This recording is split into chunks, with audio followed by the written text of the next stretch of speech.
Welcome. This is the Brattlecast. Several hundred episodes in the can, as they say, available to you anytime, in fact, forever and ever. Kind of like a book. A book has a lifetime that just never ends. And we're thrilled to welcome, as always, Ken Gloss. I'm Jordan Rich. Ken is the proprietor of the Brattle bookshop in Boston. Famous spot. You got to get there. If you're from outside the city, this is one of the things you want to take in. And before we talk about current events and things that are happening and all kinds of collections and stuff. We just had a big event in Boston, the Boston Book Fair. The Boston Book Fair, and actually it went great. I mean, I'm always a little worried, a little concerned before the fair. You know, are people going to come? What's the weather going to be like? Does the stock we have fit with what everybody else wants? And yes. It went really well. The weather was good, of course. It hasn't rained in Boston for a while, so that's good. And although we could use a little now, but the crowds were good, and people seem very enthusiastic about buying things. Now it's changed a little over the years what people are buying. They're maybe not buying what our fathers and grandfathers or what their great grandfathers would buy. A little less on the sort of Victorian. A little less on maybe the turn of the century authors, but anything to do with the 60s, 70s, the culture, the music, the many other things, that's what people are going. And it might be diversity. It might be different groups that have been ignored, but people were going after it. And actually, there's a couple of things that we found out at the fair. Now, we were very successful. One of the things that happens with our store is that we sell a lot. We buy directly from the public and houses, and we sell a lot to the other dealers who come. And we were unpacking for the fair, and all of a sudden we had this swarm. What we call it is almost like a scrum of dealers. None of them put on football uniforms, and but they were just buying and buying and buying. Wow. So that was good for us. But we were talking after the fair got open and so on. We were talking to one of the English dealers, and about 6-7 years ago, my wife and I, we moved into Boston, downsized. And one of the things that my wife was downsizing was she had a huge collection of books on jazz and jazz music and signed photographs of jazz musicians. We were downsizing, and she also thought, well, maybe it's time. Maybe people won't be as enthusiastic because they'll start forgetting the names. And at the time, we brought some of the items into our store one day. We put it up on the wall. It was just before the book fair, which we thought would be a good time. And one of the English dealers came in and looked at it, and he goes, oh, I want all of that. And then my wife said, well, we put up the signed photos, but we have about 1,000 books at home. Right. And he goes, well, would you sell those too?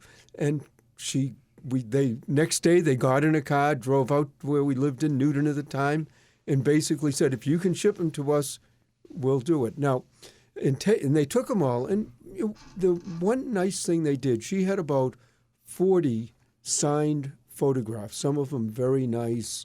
One with U.B. Blake to W.C. Handy. One that said, to Pops who taught me everything, love Billy. Louis Armstrong. From Billie Holiday. Yeah.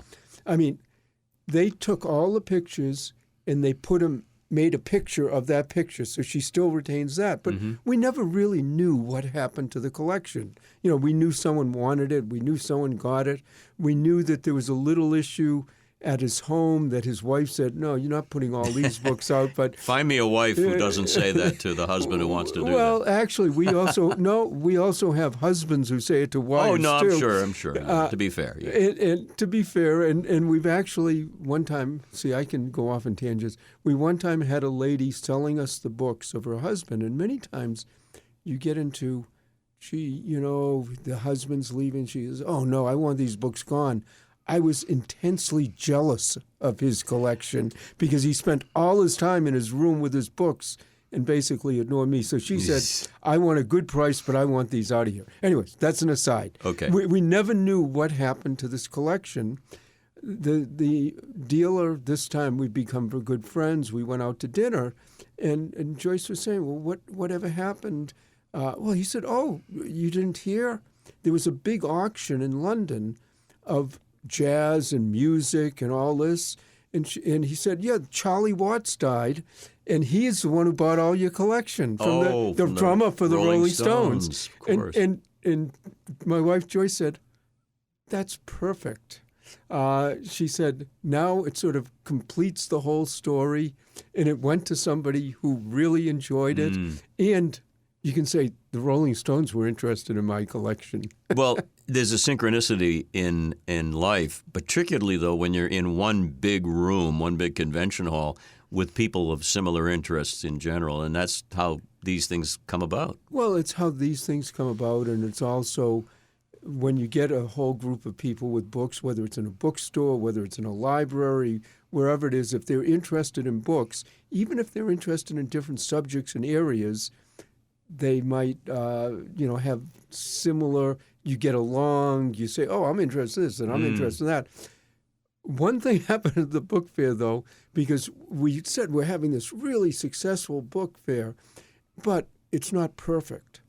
And one of our he was a friend and customer. He said, well, what's wrong with it? Well, we said, well, the perfect book fair, we'd have no books. If everybody would buy every single book we bought. Makes a good point. It never happens. And he said to us, well, what do you do with the books that don't sell? Yeah. And I said, yeah, we usually have a store full of failures if you really look at it that way. But what interesting, though, that what does happen is we buy books at estates, and many, many times the question is, are you going to take everything? We were last week, before I'm recording this, we were in Martha's Vineyard, and the people had a lot of books. And one of the things that I said to him when I was making the offer, I said, well, we'd like to take one truckload, which might be 70 or 80% of it, but if we could avoid taking the last 10 or 20%. And now I'm actually regretting that a little, except I said to him, if we fill our truck with 80% of what we want and there's 10% we don't, to get it off of Martha's Vineyard means we have to go back to Boston, book the ferry again, pay for everything, but they want everything gone. So that leads to sometimes the problem. You get all these books, and some of them either aren't that great, they're not that popular, they're not going to sell. So we have a sort of an ongoing process. One is we get the books in, we sort through them. Hopefully we sell a percentage and make our money. Then over time we sell a percentage and make a profit. That's a good thing, I heard. And then there are books that are just there, not selling. We've got to make room. Well, we have our outside tables with our $1, $3, $5. And we do what the old Filene's Basement used to do. We have them at $5. We'll let them go for 2 or 3 weeks at $3 to $3, 2 or 3 weeks to $1. Right. And then we try to give a lot away, either to prison projects. But one of the problems with prisons, you can't give them hardcover books. It has to be soft covers because it could be turned into a weapon. The binding, yeah. Let me interject and just make mention of the fact that if you're in the produce business or the supermarket business, a huge part of the strategy is moving product, and what do you do with all the product that doesn't sell that day or that week, because that would spoil. Books don't spoil, but at the same time, you don't want to have too much room taken up by books that aren't selling. Well, or the reality is the whole store would fill up with what's not selling completely. Right. First of all, the way we interpret our outside tables, it's like the pressure valve for the store. If we didn't have that, the store would explode books. But even on the outside, when you get down to $1, one of the things that I feel very strongly about is I like to give books to charities, but I don't like to give junk to charities. In other words, I want to give them things that they can actually use. They can there's some use to it. If the books are literally there, and someone's going to hate me for saying this, but you can't recycle them easily, because if a publisher has overstock of books that really aren't selling, they can give them to recyclers. You have to take the bindings off, which means you set machines. Well, if you have 1,000 of the same book, they just cut, bang, it's all done. The paper's all the same quality. Whereas with used books, the paper quality varies book to book to book. The size of the bindings change book to book to book. So once we get through all of the ways we can possibly give them away, give them to organizations, then probably the best thing is recycling. As a fan and friend of yours, but also as a customer, because I live right around the corner, I can tell the audience that it's absolutely, to me, as much fun as, say, my wife enjoys going to the clothing section of the department. To me, I lose myself in the process, even on the outside racks, and I just picked up 2 or 3 books, classic historical books, probably cost me $8 or $9 or $10, and I was thrilled. Walked away with a bag full of books. But it's all about the search, and people love that. Oh, well, for me, going out every day, it's the hunt, the Jim Hawkins. But also in our lot, there are a lot of books I look at and go, nobody would want this book. And then next thing you know, you see them coming in with a bag. And if you buy a bag full of books, literally a shopping bag, and get 10 or 12 books, and it's $10, $12, $15, when you get home, if you feel that, you only 3 or 4 of them were really great, the rest can go to the library book sale. Yeah, there's the library book sale. There's More Than Words, which is a great charity. Wonderful charity, the bookmobiles in the past. I mean, I think you and I have talked about this. No book should ever be just thrown away. I will say occasionally that does happen, but and then there's every once in a while, and this will be a little controversial, but when we get some books that are really over the top politically, especially when you think of World War II and that, there are some that I just don't feel comfortable even giving away. Well, the Protocols of the Elders of Zion. Right, or the revolutionary handbooks that suggest how to make bombs, things like that. So some of those, although quite honestly, that's all online now anyway.